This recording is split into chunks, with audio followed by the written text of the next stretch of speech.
Good evening. Here is the world news from BGI TV, Baba Bagide Imo TV. I am Morire Rebila Lawal. First are the major headlines for the world news. Buhari Sanwo-Olu commissioned Lagos Blue Rail Line.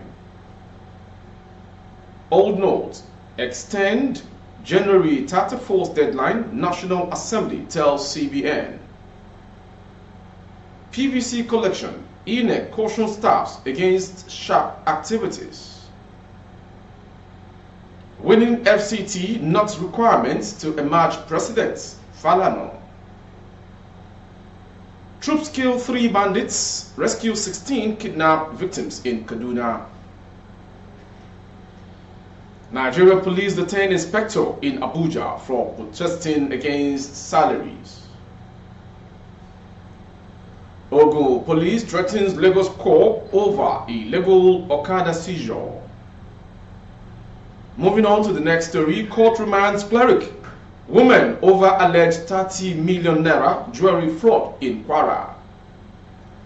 Foreign story, Nigerian businessman arrested with millions of fake currencies in Ghana. Lastly, on sports. Serie A, Super Eagles defender are now back in training at Torino.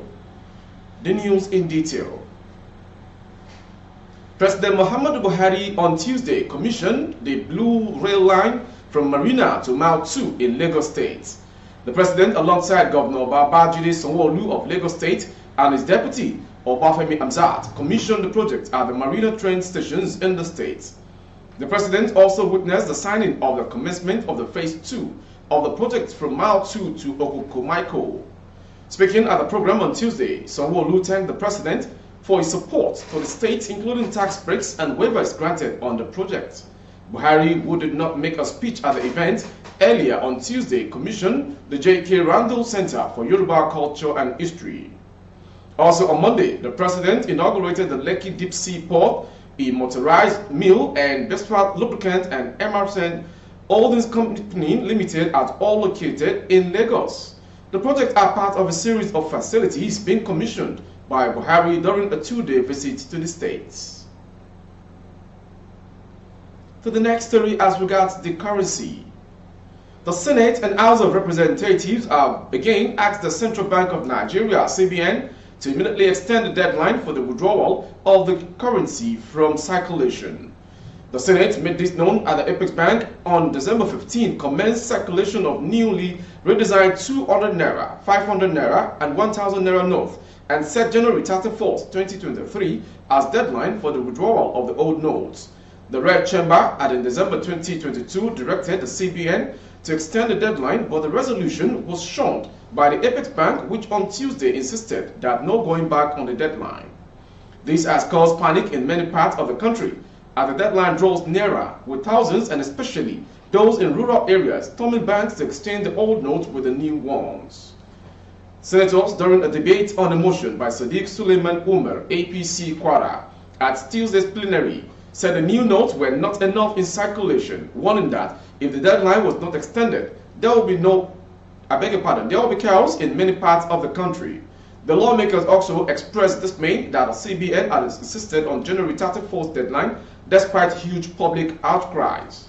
The Senate therefore asked the CBN to extend the deadline by 6 months to allow Nigerians, especially those in rural areas, more time to change their old notes to the new notes. Moving on to the next story. The Independent National Electoral Commission, INEC, in Abia has cautioned its staff members to shun sharp practices during the permanent voters card PVC's distribution. The INEC's Head Public Affairs Unit in Abia, Mr. Bamidele Oyetunji, issued the warning in an interview with the news agency of Nigeria, NAN, in Aba on Monday. Oyetunji said that the Commission frowns at receiving or demanding gratification from the public while performing their duties. Our staff members do not need to search for anything on the internet. All they need to do is to give people their voter card. Anybody whose card is not found or those with challenges should be given a note to verify online by themselves, Oyetunji added. NAN report that some residents of Aba have accused some INEC officials of collecting 500 Naira from prospective voters before issuing them their cards. Mrs. Ijoma Bernard said she was asked to pay 500 naira as verification fee before she was given her card. Also, Nwanyoma Enyinanya said that INEC officials refused to attend to her because she could not pay the sum of 500 naira.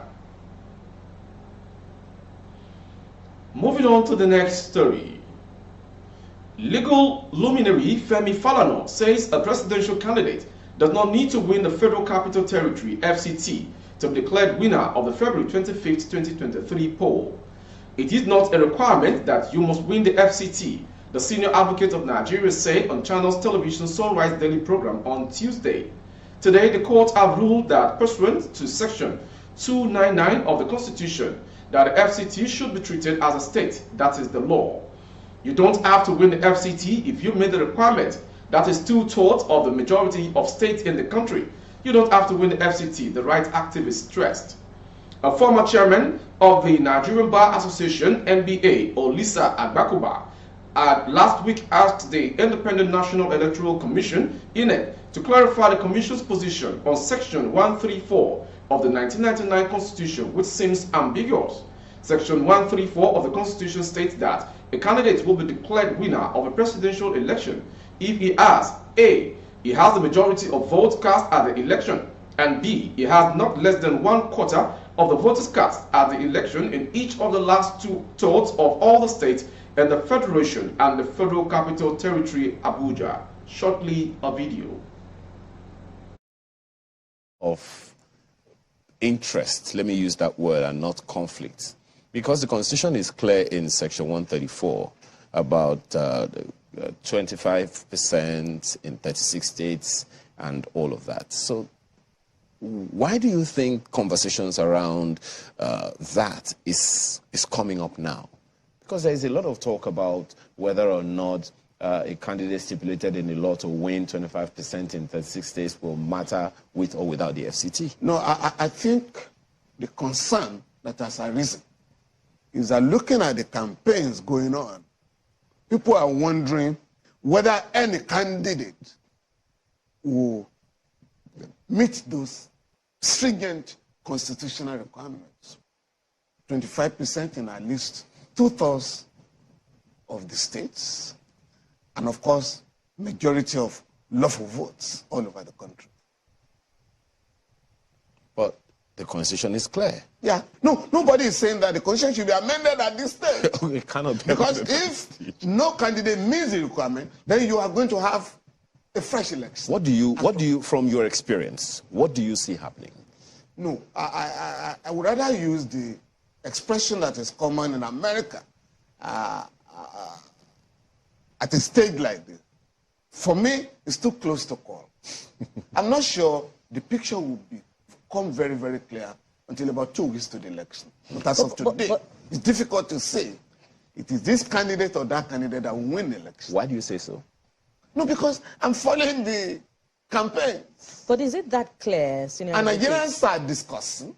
When the status of the FCT, is being, revisited, especially with the position of the former NBA president, that in the past, some presidents had not won the FCT. So does it invalidate their election, the fact that they didn't win the FCT, even though they got 25% majority? No, it doesn't. It's not a requirement so that you must win. What's the status of the FCT in the election, in the Constitution as captured? No, today, the courts have ruled that pursuant to Section 299 of the Constitution, that the FCT should be treated as a state. Yeah, that's the law. That's the law today. So it will be different in this coming election? For sure. If a candidate didn't win the FCT? No, you don't have to win the FCT. If you meet the requirement, that is 2/3 of the majority of states in the country. 36 states. You don't have to win it. You don't have to win the FCT? No. In continuation of the world news this hour from BGI TV, next. Troops of Operation Forest Sanity of the Nigerian Army have rescued 16 people who were kidnapped by bandits during Operation spanning Birnin-Gwari Kaduna Road in Birnin-Gwari and Igabi, local government areas of Kaduna State. The State Commissioner for Internal Security and Home Affairs, Samuel Arunwa, disclosed this in a statement on Tuesday that saying the troops responded to a distress call along the Udawa-Manini axis of the Birnin-Gwari-Kaduna Road, during which they foiled the attack and rescued 16 persons in the process. He explained that some of the rescued persons who sustained injuries were rushed to the hospital for treatment. Similarly, troops of Operation Forest Sanity responded to another distress call from Gonan Doctor village in Igabi, local government area, and laid ambush on bandit crossing point in Maraban Uda village. During a gunfight, one of the bandits was killed by the troops. During the encounter with the bandits, a kidnapped victim was rescued and was rushed to the Jaji military cantonment hospital for treatment, while one operational motorcycle belonging to the bandit was recovered. Furthermore, in response to credible intelligence of bandit movement around an interstate boundary area, troops of Operation Forest Sanity set up ambush positions around Mongoro General area, around Chikun Birnin Gwari LGA, on the boundary with Shiroro LGA of neighboring Niger states. Moving on to the next story. An inspector of the Nigeria Police Force who complained about the non-payment of personnel 6-month arrears of the new salary structure President Muhammadu Buhari approved for the force in 2021 has been arrested. The officer, identified as Inspector Daniel Eziaku, was arrested at Queen's Barracks in Apapa, Lagos State, during the weekend and moved to Abuja, where he is currently being detained, multiple sources told Sahara reporters. President Buhari had in 2021 approved a new salary structure President Muhammadu Buhari approved for the force. The approved police salary structure, which its implementation is supposed to have commenced January 2022, only started in July 2022, with only 1 month arrears of payment, with 6 months outstanding. Sources, however, told Sahara reporters that personnel on grade levels 03, 04, 05, 06, and a few of 07 police officers were paid part of the arrears, while those in grade level 08, 09, 10, 11 were not paid. They added that Assistant Commissioners of Police, ACPs, up to the Inspector General of Police, Usman Baba, had however been paid 4 months arrears. Those affected by the non-payment of the salary arrears include senior inspectors, assistant superintendents of police, deputy superintendents of police, superintendent of police, and chief superintendent of police. Sahara reporters recently reported that men and officers of the Lagos State Command agreed over the non-payment of the arrears, threatening to embark on a protest to press down their grievances. And to the next story in Ogun. The Ogun State Police Command has slammed the alleged action of policemen from the Isheri Police Division, Lagos State, who were accused of enforcing the Okada ban of Lagos in Ogun territory. The Police Public Relations Officer, Ogun State, Abimbola Oyeyemi, described the action as illegal, warning that officers caught would face the wrath of the law. He said if any officer is caught arresting motorcyclists under Ogun State, he will face the music because that will amount to illegal duty. You cannot come from a different state to come and arrest in another state without prior notice to the police command in that state. I believe if the Ogun State DPO, who is close to that place, gets any of them, I know he's going to do the needful. The Lagos State government banned the movement of Okada in some parts of the state. However, some policemen were reported to have gone outside the state to seize bikes while claiming to be enforcing the ban. Punch Metro specifically reported how policemen from the Isheri division arrested a motorcycle operator at Dekunle Crisao and seized his motorcycle at New Garage, Ifo, local government area of Ogun State on Monday, December 5th, 2022. The said motorcyclist, a pastor, said he was detained at the station and made asleep in a cell until 20,000 naira was paid for his bail. So, another story from Kwara. A magistrate court sitting in Ilorin has ordered the remand of an Islamic cleric, Mohammed Murtala, and his accomplice, Olajumoke Fafemi, at the Federal Correctional Center, Madala, for allegedly defrauding a woman of the sum of 30 million naira. The suspects were arraigned on a 5-count charge bordering on criminal conspiracy, breach of trust, trespass, theft, and obtaining money under false pretense and fraud. The duo were alleged of defrauding the woman, Muslimat Fagbemi, of the sum of 300,000 naira, which they obtained fraudulently under the pretext of curing her of an ailment. According to the prosecution, the accused persons also stole gold jewelry belonging to the victim, which they claimed was contaminated by evil spirits. The prosecution noted that offenses contravene sections 97, 312, 438, 348, 287 of the Penal Code of 1(3) of the Advanced Free Fraud and Other Fraud-Related Offences Act of 2006 and are punishable under the same laws. Police Force Information Report revealed that the complainant, Muslimat Fagbemi, said Olajumoke introduced her to Murtala as a cleric who could heal her of her leg disease. The duo conspired and fraudulently collected the sum from the complainant under the pretense to cure her leg disease. Moving on to the foreign story. A Nigerian businessman, Aremu Adegboyega, has been arrested by operatives of a joint security team in Ghana for smuggling huge amounts of Nigerian currency into the country. Platform Times gathered that the 56-year-old man was picked up while entering Ghana through Togo using an unapproved route called Bit Zero in Aflo on Tuesday. The suspect has been arrested for allegedly transporting millions of CFA and Naira currency suspected to be counterfeit. According to the Assistant Commissioner of Customs Division of the Ghana Revenue Authority, GRA, Aflo Division, Ahmed Majid Amandi, the personnel found CFA 80 million in fresh notes, additional CFA 843,000 in his waist bag, and 110,500,000 in his wallet. The currencies are the same serial numbers, raising a lot of suspicion.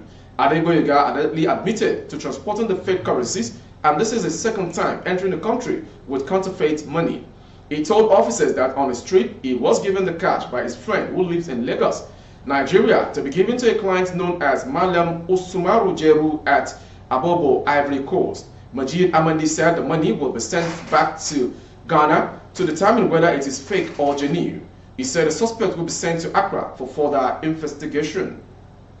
Finally, on sports. Nigeria defender Ola Aina has returned to full training at Serie A club Torino. Aina was sidelined for the past 3 months with an hamstring injury.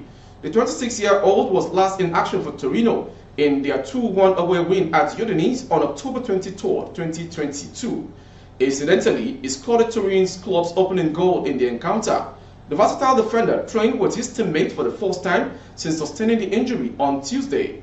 Aina has made 10 league appearances for Ivan Ruch's side this season. Torino will travel to Empoli for their next Serie A game on Saturday.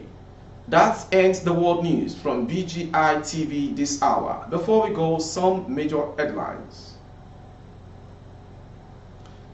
Buhari Sanwo-Olu Commission Lagos Blue Rail Line. Old note, extend January 31st deadline, National Assembly tells CBN. PVC collection in a caution staffs against sharp practices. Another headline, winning FCT not requirements to emerge president, Falana says. And lastly, Super Eagles defender Aina back in training. For more updates on YouTube, our handle is Babagbagede Imo TV. Kindly subscribe and click on the notification bell. Select option all to access our broadcast. On Facebook, Bagede Imo with Alawiye Adebayo. Please like and follow the page. On Instagram, Bagede Imo _22. For advert placement including services, coverage of events and functions, please dial the phone number streaming on your screen for advert placements only.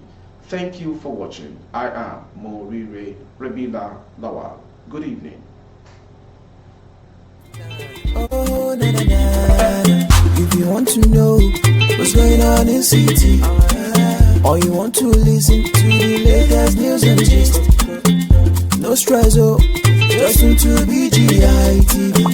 BGI TV, you're one in a million.